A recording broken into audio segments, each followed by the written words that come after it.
So, Nana Spio-Garbrah, welcome to the show. You are my last guest of the year. Oh my gosh, what an honor. Thank you, Alba. How are you? I am great. So, Blueprint Africa, it's like the name just sounds so significant. It's like it's blueprint. I mean, yeah. So, what informed that? How did you come? How do I come up with the name? Yeah. Well, so for everybody out there, Blueprint Africa is an interior styling studio.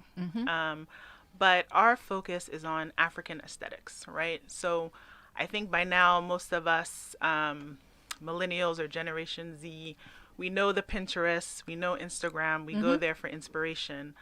And when I was looking for inspiration for a home, my first home that I bought as a dynamic young 20-year-old.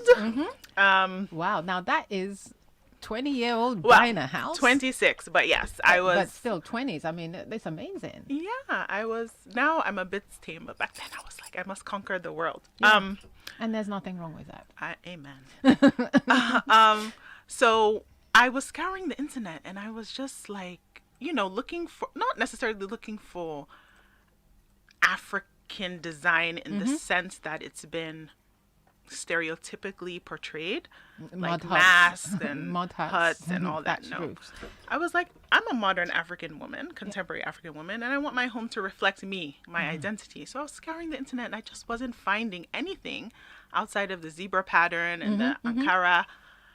So it became frustrating. So I started a brand, Blueprint Africa. And at the time, I didn't have a name. I just knew that I wanted to collect inspiration images that I felt were reflective of a more modern aesthetic. And I was talking to my friend, Elaine Mensah, another Ghanaian who's very dynamic as well in the fashion industry. And I was like, I was telling her about this, that I was collating, making a repository of just images and designers specifically that are doing something new.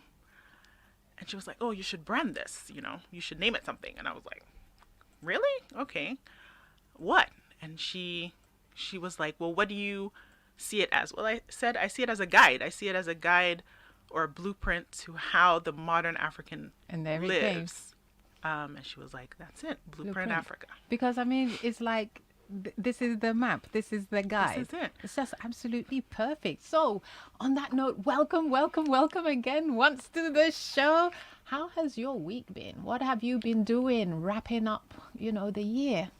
Yeah, so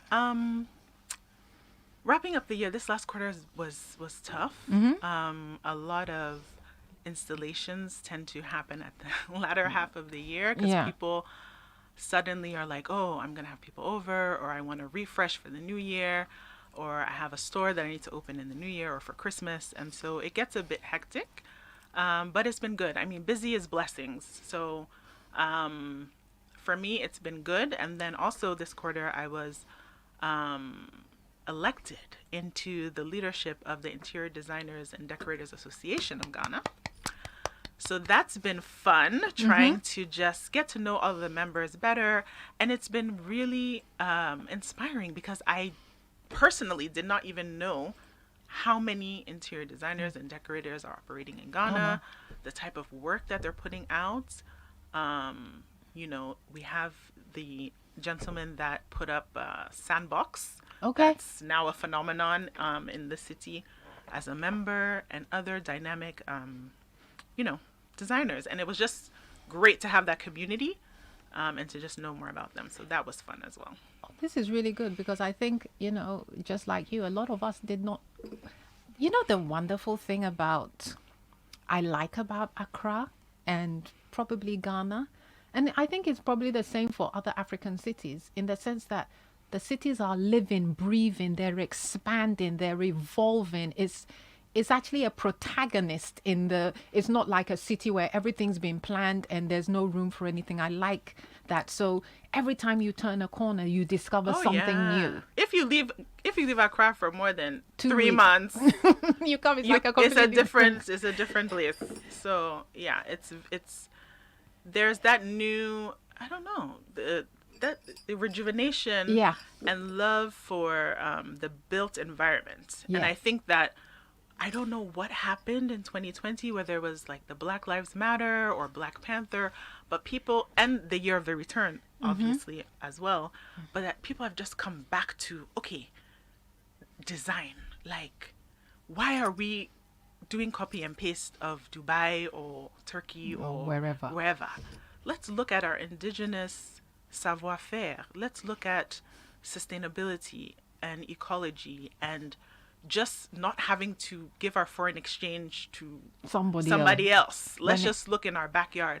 Like yesterday, I was so enthralled by a video that Vanessa Cambi did. She's a Ghanaian blogger or vlogger, I should say. She does videos on YouTube, and she interviewed Ophelia Okunwumi, who made an entire house out of raffia. Okay. Like, you saw your reaction. It was like, Yeah, because I was kind of thinking, okay, so what are the walls? I mean, what are the you know, the whole house is made of raffia palm. I'll even send the video to you. It's amazing, and it's just so inspiring because we have so much talent. But she was saying that she went, on the road to Blue Moon, and it was on the road that she saw the structure, and she stopped her driver and was like, I need to And- understand what's happening here. this we need to see this video, because in my mind I'm thinking, what's holding it up? If a little piece of wind comes, does it? Is it like the wolf that blows the biggest house off? This woman she's 78. She's been in the industry for years. So I mean, I trust that her foreman made it. Knows what he's talking Yeah, about. but even I was kind of like, my Wow. goodness, this is but Amazing. It's amazing. And then we're sitting here dealing with low income housing issues. Yeah. And this is a low income house. So we need to, replicate it. Anyway, we jumped right into it, but usually what I like to do with my guests is, I think the books that we read and the things that we read gives a really good insight into who we are as people. I know that you are going to read something by Aisha Haruna Atta. She's like one of my favorite writers. We in fact I think we wrote our first novels around the same time. And so from which of her books are you reading? 100 Wells of Salaga. Oh, 100 Wells of Salaga. Let me just. Even just the title alone Yeah. knows that you're in for something good. Okay, Nana, the floor is yours. Tell us what you're going to read. Yeah, I'm just looking for the excerpt. Give me a second. Okay. Because like normally it's like we go into the book reading first before we start discussing. See, I'm No, messing up your whole flow. I'm so No, sorry. I mean, just when I saw the word Blueprint Africa, I was like, Blueprint, it's such a definite title. And I was like, definitely, I'm going to find out what that is first before we delve into the book stuff. So are you ready? I am ready. Okay, take it away. She thought of the Madugu. Aya once told her that he had 20 wives and was still searching. When she told her friends, they started conspiring to set themselves in his path. To be a 21st wife? What was admirable about that? Amina preferred the idea of traveling on a camel or a horse with a sack full of shoes, doing the kind of work Baba did. Making something with one's hands and then traveling far to sell it. The oil bubbled and spurted and cast its nuttiness into the air. Amina rested her head on her palm and stared at the oil. But no woman in Botu made shoes. They all worked the land. She needed to talk to Baba. What if she were to make shoes? Okay, that's a feminist right there. Yeah. Yeah. I like that passage because I think it reflects what a lot of women, go through. Can I break the mold? Imposter syndrome. And I mean, this was set in northern Ghana in 1897 or something. But I think the themes still resonate with, the struggles that women have today. And as a woman working in what is traditionally seen as a male environment, which is architecture, build design, interior design. I love feminist perspectives, and just maybe even not feminists, but just perspectives of women. Considering the women are the ones who have to operate mostly in those spaces, so in Exactly. fact the spaces need to be designed With with functionality in mind. Yeah. Yeah. And that's kind of where interior designers and stylists like myself often come in. And one of the things that we would like to push forward with the association is, don't call us afterwards. Don't have the house built and then call and say, oh, well, there's not an outlet here, and my kitchen's not functional, so I need you to come and dismantle this and try and fix somebody else's work. That's not the ideal. The ideal is to have an architect and the interior designer, the quantity surveyor, everybody as a team to collectively come up with the most functional space for the inhabitants or whatever it's going to be used for.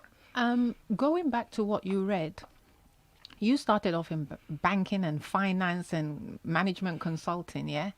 So, I mean, it's really silly now, but it's a good thing to ask. You're from, what took you to the art side? And how horrified were your family?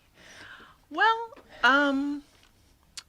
how should I put it? It's always been there. I think with a lot of, if we look at a lot of creatives across Africa, they're career shifters, or they're doing both jobs at the same, they're doing two jobs because at least our generation, we didn't have kind of the latitude, I think, that a lot of younger or emerging artists have today. Yeah. Like our parents were like, you must do Like, economics, are you you must, mad? yeah, you must get married, you must be a doctor, you must be this. I remember the strange look. When I was about 11, my best friend was named Gina. She was a little blonde-haired, blue-eyed girl in London, but her mother was a ballerina and she studied ballet. So I used to go to their house and I would see them on their toes doing their pliés, practicing. And of course, you get excited. Your best friend, that's what she does. And so her mother said, she was dancing with one ballet troupe and would take us to watch some things. And then she wanted me to come and start taking classes. And my parents were like, black people Why? don't do Yeah. ballet. Like, why? Why? And that broke my heart. Yeah. So I'm really optimistic for the future because I think that I think parents are just more open to the breadth of careers that one can have. So my parents, now that I'm older and they feel like, okay, you have proven yourself in this other sector. And you are feeding yourself. Yeah. Right? So they're just like, hey, if you want to start a business and this is your passion and you can run it, no problem. But it's always been there. I've had, as the typical story, our mothers, my mom was always the type of person who had to shift everything in the house every quarter. She couldn't stand, like, to refresh it up a little bit. She had to have plants everywhere. She's a huge plant mom. She loves her garden. She loves her food, like cooking, and she's francophone. My mom is from Côte d'Ivoire, so well, they're very chic, aren't they? yeah. I mean, I think so. Yeah. That you'll be claiming that side very hard. So, I think I had the best of both worlds, having that francophone side on my mom and then the Ghanaian side from my dad. But yeah, her side was very vivacious, very like visual, very visual, aesthetics driven, fashion, everything was 110%. So basically, it was all just in you. It was just waiting to come out at the right time. And I of think course, so. And then I think also sometimes you have to take journeys, through other spaces Absolutely. to collect experiences and knowledge that you can then convert to help. Absolutely. And where I you're think going. The background I have in management consulting and finance particularly has helped so much because my business is a bit it has so many legs. And one leg is just kind of advisory on the business side of what you're doing creatively. So if you're an interior designer or your product designer, mainly are my clients, you're making beautiful vases. And as a creative, you're only focused on making the vases. You don't care about distribution. You don't know how you're going to sell it. You don't care about retailing. You don't care about it, marketing. It's just like, I'm making my ceramics. I think it's a problem that faces a lot of artists face, because you're there doing your craft, but obviously there's a consumer for it, and there's an industry, and that journey of, yes, I've made all my things. Now, how am I going to convert that into money? How am I going to build my market base? Yeah. So Blueprint Africa assists, we have one revenue stream that assists clients, product designers mainly, with that kind of work. Which is the kind of products that you would use in my renovations. Okay, exactly. So then it's basically the whole market that revolves around the work you do. And we've already started discussing Blueprint, the work you do. Now I want to throw some questions at you, and then you can really enlighten us about the work. So I want you to set the stage by asking you to break down what style is and how the principles of it work, and what is African living and African aesthetic. I know it's like a couple of questions, but then, yeah. Okay, this is an interesting question. It's a fun question. Style is individualism. I feel that it's comfort, it's expression. It's not something that can be bottled, or I know we try to commodify it and, be explicit about style is X. But I really feel like if somebody has confidence and is reflecting their personal view of beauty, then they have style, I think we can define style by what it is not. What it is not is mimicking other people. What it is not is, accumulating a lot of luxury brands or something like that.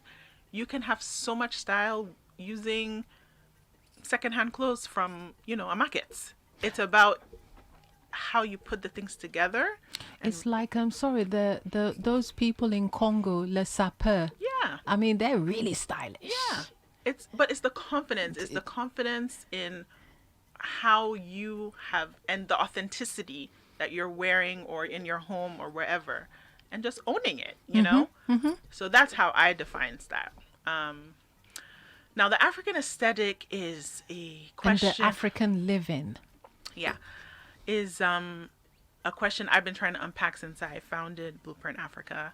And again, it's difficult because we're 54 countries. So even saying African design or African aesthetic, it's a bit of a misnomer. Would you be able to find maybe a thread or something that runs through it?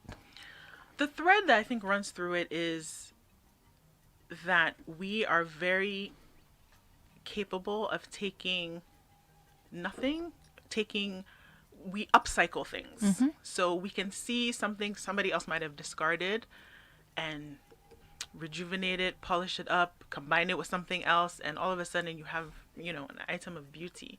So I think that resonates throughout, and also the use of the use of our local materials. So for example, somebody might say masks are a common thread. Yes, they are, but it's more because we have so much access to timber. Our wood is amazing, and it, because of our environments, we have access to it. It's in abundance. There's different types and all of that. And it's also part of our culture and our history. Exactly. So yes, I would also probably say the cultural, the way that we inject culture into the aesthetics also is very prominent, because even the way, a lot of the things that are now decor items, the masks, for example, or even juju hats or Ashanti stools and all that, came from royalty or came from some, traditional indigenous practice, and is now being translated into a new environment or function. So I think those would be common themes, but to say that if I see an image, this is what Africa is, would not be correct.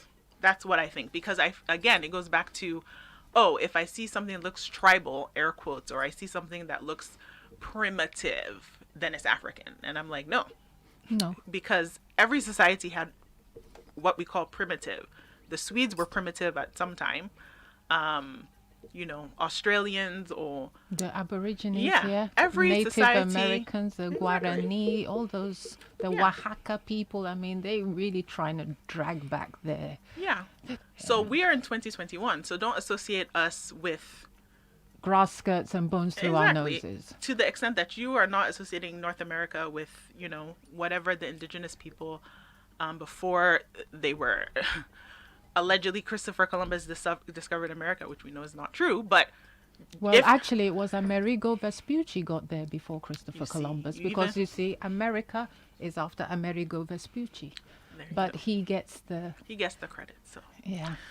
but yeah, just I don't like the association of Africa with this primitive or vernacular design. It's not. We need to be Wait a moment, modernized as you well. you just said vernacular design. What is that? So vernacular design is a practice of design where you're using local or indigenous practices in the design aesthetic. However, it's now been co-opted to mean primitive or tribal. But again, if I'm in the UK, they have a vernacular design. Yes. What they were using in 1400 is their vernacular design.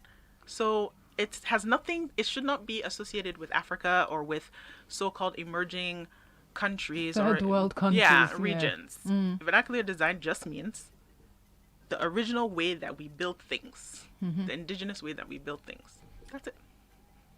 So, Okay. yeah. So I read on your website. I'm going to read it now. I wrote it down. It said, with every client, the goal is to make sure the space or the products used in the styling reflects a modern Africa that is at peace with its traditions, roots, and people. Okay, so I'm a client. I come to you. Take me through the steps we'll go through to achieve this goal. Okay. So at Blueprint Africa, we start with a consultation. Well, actually, no. We start with an online questionnaire. So what I'd like to tell people is that interior designers and decorators are first psychologists. People come to us with aspirations. So it's like, Nana, fix my life. Yeah. Because they come to me with aspirations. Oh, I saw this in this person's house, or I saw this on TV. I love it. I want the same thing. Okay. And I hear them, and I'm like, okay, but why? And The why is always very important. oh yeah, huh? because we are the number one driver, at least in my case, is function. I can give you a beautiful space, but if you cannot live in it, it's just a set. It's not helping you. You know what it's like? It's like, when you watch those Nollywood movies? Yes. And then you see some rich family and they don't belong to that space. Yes, Yeah. exactly. So I want to draw subtly because, your human relations are very important, And right? you also want their money. You don't want them running off somewhere Sure. else. Sure. But I want to give them good service. So it takes a lot of unpacking and unpeeling the onion to get to what is it that you really need in this space. I know what you want, but What you do you want everything in your house to be glass, but you have 4 kids. No. So let's discuss this, so we have that conversation, but through a questionnaire first, because there are also clients that you have to respectfully Decline? decline because they don't understand what you do really. And you can tell that from the questionnaire? Oh yeah, like if somebody comes to me and says, I want this, this, and this, my first question is, okay, what's your budget? And they're like, oh, I don't have a budget. That for me is a red flag. That's a red flag. It's a red flag because Unless it's some Saudi Arabian prince or something, then you know that there's no budget. yeah, no, if he tells me there's no budget, as in the budget is limitless, Okay. that's different. But people will come and want certain things, but have not sat down and thought about, this is going to cost something, and I need to have a budget so that when I go to the person, I can say, okay, I want to do this, and this is what I have to do it. This is the Can size it of my work? pocket. Does Yeah. it work? But just coming and then wanting somebody to do a whole bunch of work, and then only for you to come back and be like, well, I can't afford this thing that I myself am asking for. because designers work on time. We're like consultants. The shocked look on my face is like, really? So you got up one day from your Oh, bed yes. and really? Yes, people come all the time with no budget or they don't want to communicate the budget. And I'm like, again, this is a relationship. It's an intimate relationship. I'm coming into your home or into your commercial space. If we don't start with trust, if you're already like, well, I don't want to share this, I don't want to share You're that. being secretive, then Yeah. no point. Yeah, so there's a lot of vetting that happens through that questionnaire. Mm-hmm. Now, once we get the questionnaire back and I evaluate it, then I have an in-person Meeting.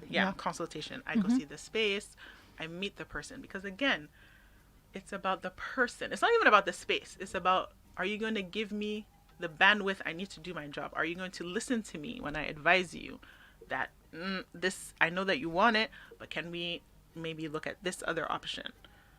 If there's a lot of friction, the project's not going to go well, right? Mm-hmm.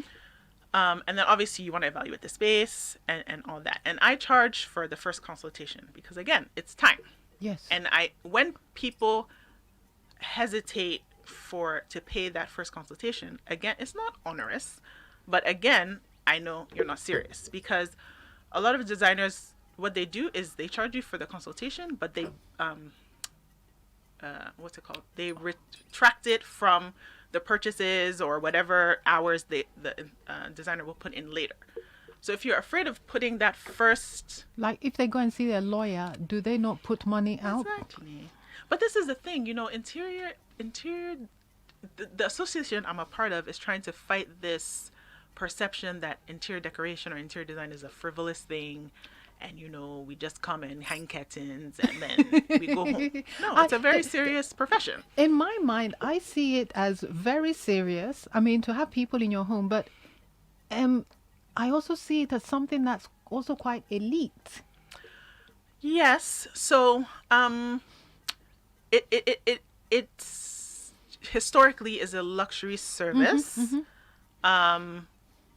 But I think that because of the democratization of access to contractors, furniture, and then the internet, it's become such a level playing field that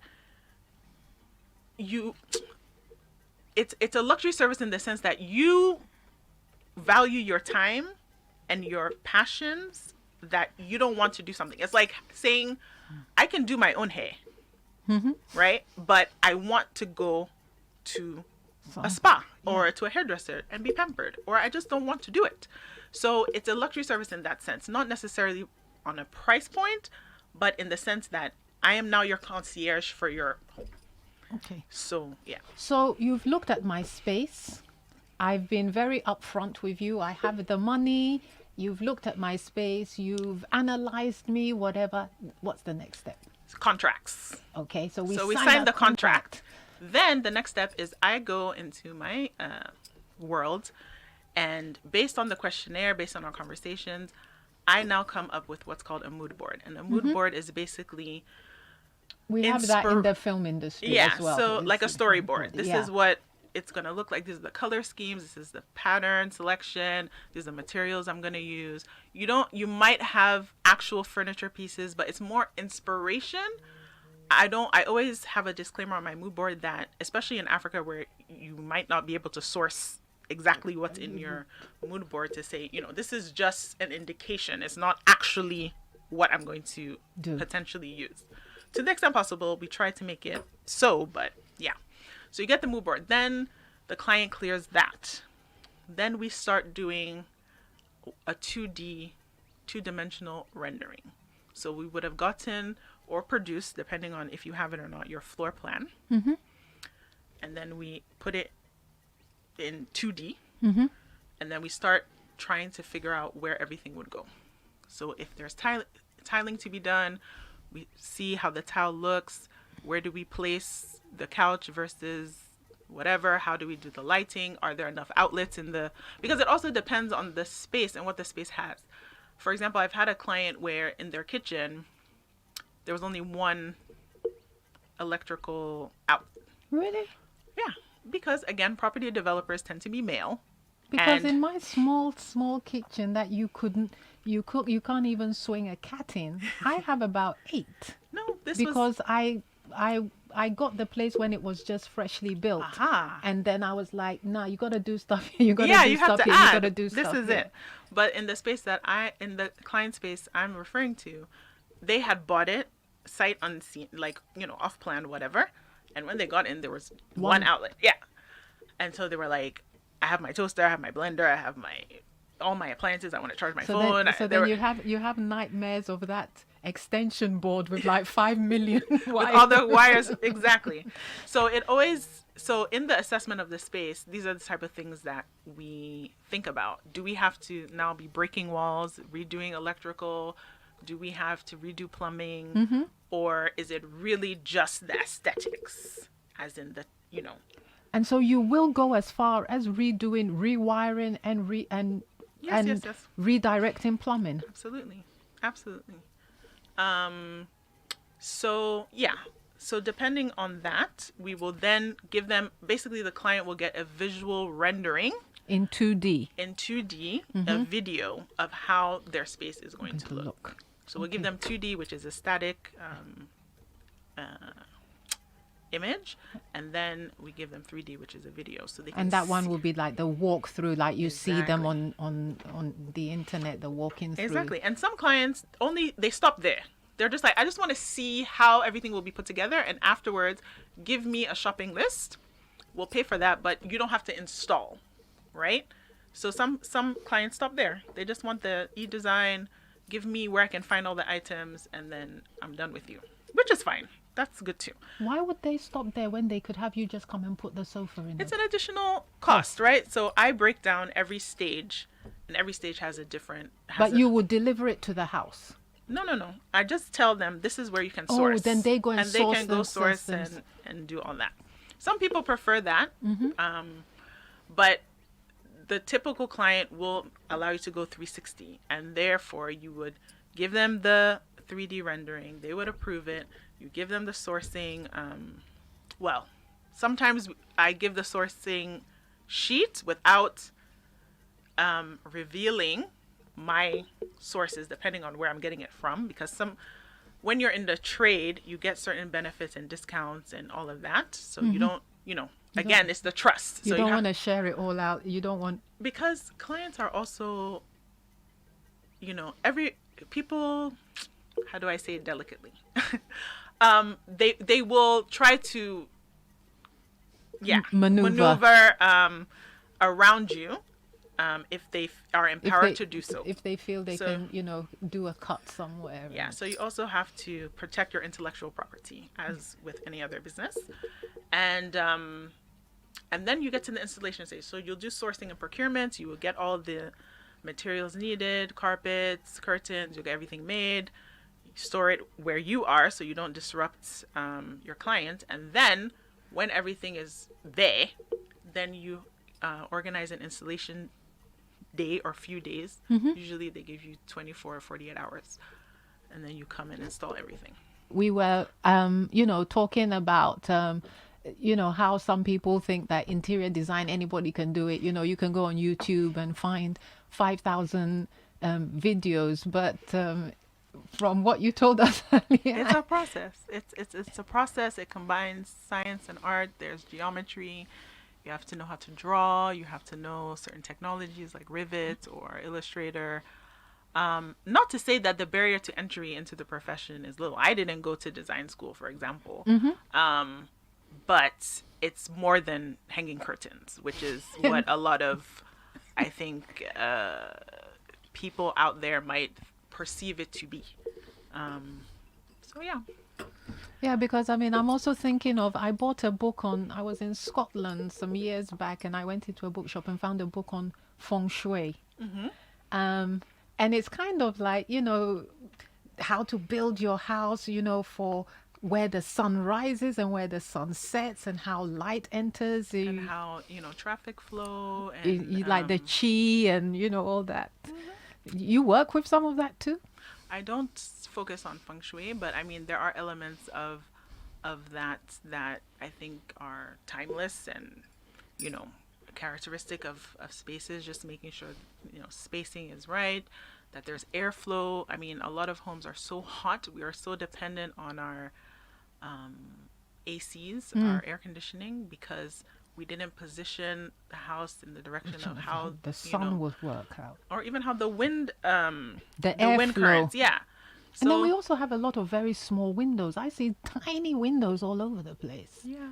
So I'm really waiting for somebody to innovate burglar bars, because I hate absolutely those. hate I hate burglar them. bars, but hate they're them. necessary.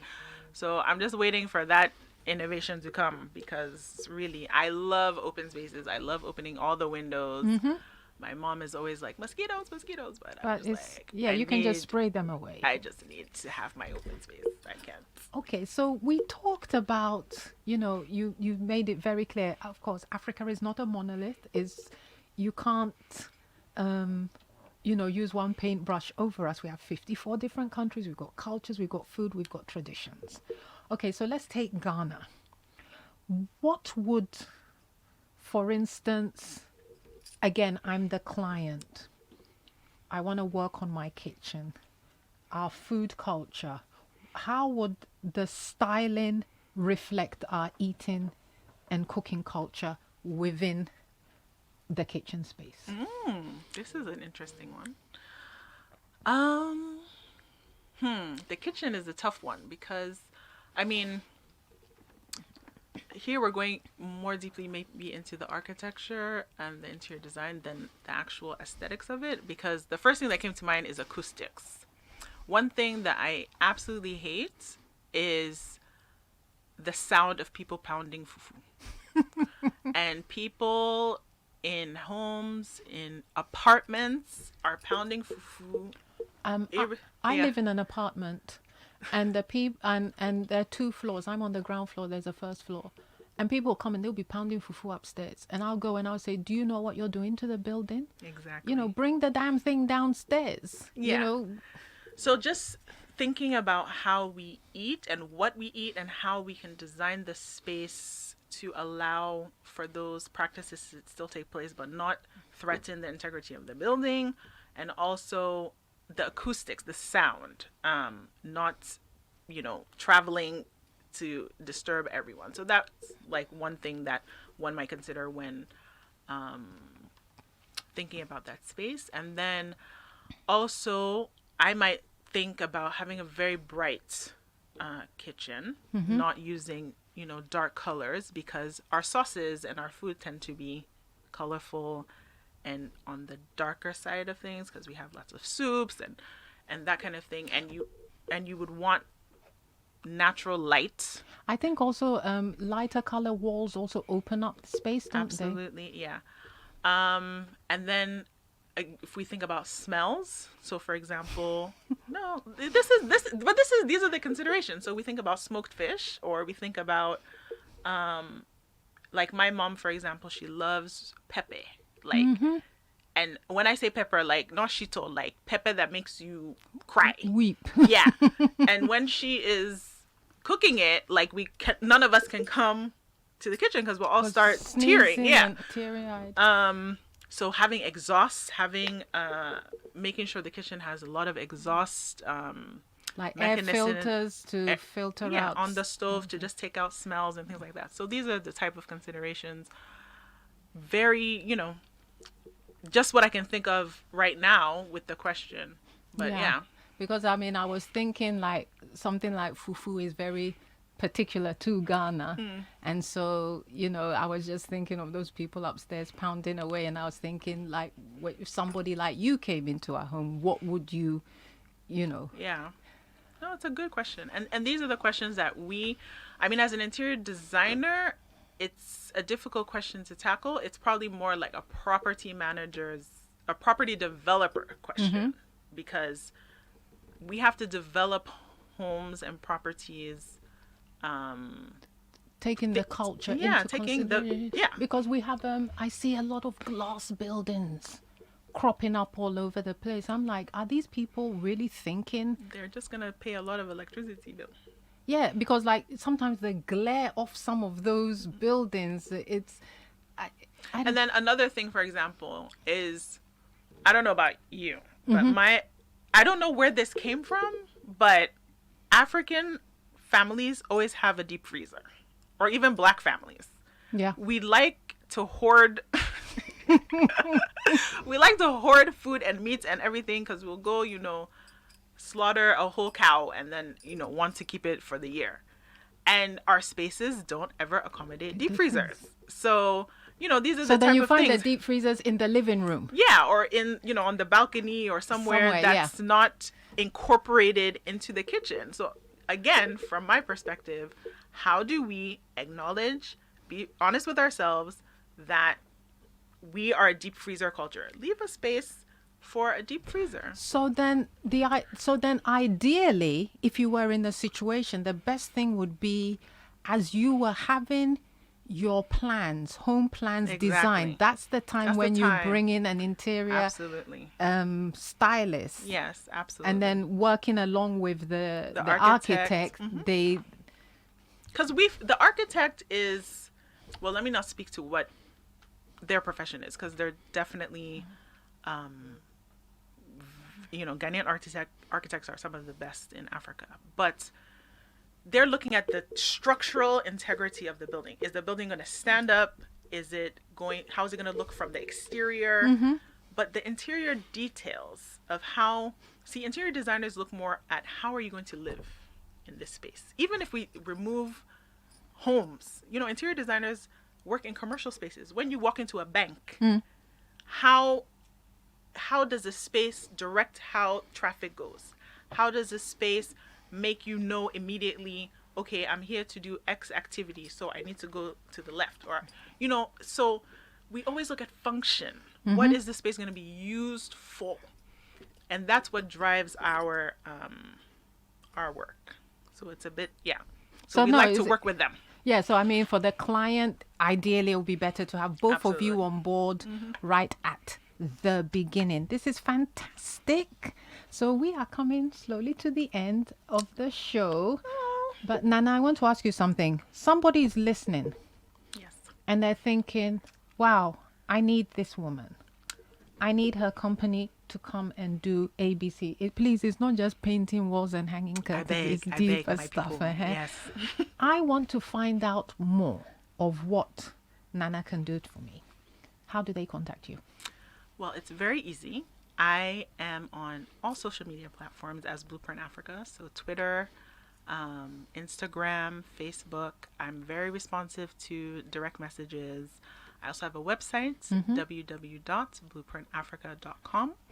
We have, as I said, the questionnaire, so you can just, already give us a perception of what you want done. You can just send us an email. So yeah, we're open, and we definitely want, I definitely want people to feel like interior design services are accessible to them. We will work with your budget. If we're not able to work with your budget, as I said, I'm part of an association. We can always refer you to others because we're a community. And we all have our specializations. Like I said, I specialize in an African aesthetic. Others specialize in other things. So just let's have the conversation. So as I said, website www.blueprintafrica.com, and on all social media at Blueprint Africa.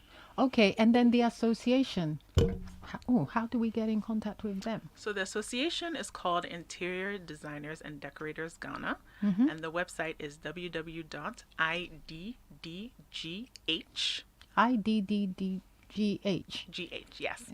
.com. And yeah, you can email us as well. We have an email address. I believe it's iddghana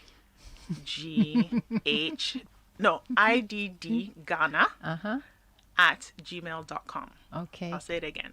iddghana at gmail.com. Okay, yes. So people, please, it's not just painting and hanging curtains. This is like a total analysis of you, your needs, and how your home space can be made to meet that. Let's elevate so that when you get home, you feel peace, you're at ease, everything has its place. And, we're about to entertain. We're getting into the Christmas season. We're entertaining. You've been home all year because of COVID, right? So make it a sanctuary and let us help you do that. Excellent. Nana, thank you so much. Thank you for coming, having me. Sharing your world with us, because seriously, this was not something I'd particularly thought much about. Well, I'm glad that we had this conversation, and I hope your listeners appreciated it too. Me too, me too. Thank you so much. People, if you are just tuning in, you are late. But you can catch the repeat in the next couple of days on africaglobalradio.com. If you missed out, in fact, not if you missed out, you did miss out. It's as simple as that. So go to africaglobalradio.com in the next couple of days and listen to this exciting conversation that I had with Nana. As I keep on mentioning, we are on africaglobalradio.com. On Twitter, we are AF Global. Instagram, AF Global Radio. Facebook, Africa Global Radio. And of course, you can send me a WhatsApp on +233 2070 As you know, Arts Africa is brought to you by Africa Global Radio in collaboration with the Creative Writing Academy. So, as you know, my name is Alba. I'm the host of Arts Africa on Africa Global Radio. And we have reached the end of the show of the year.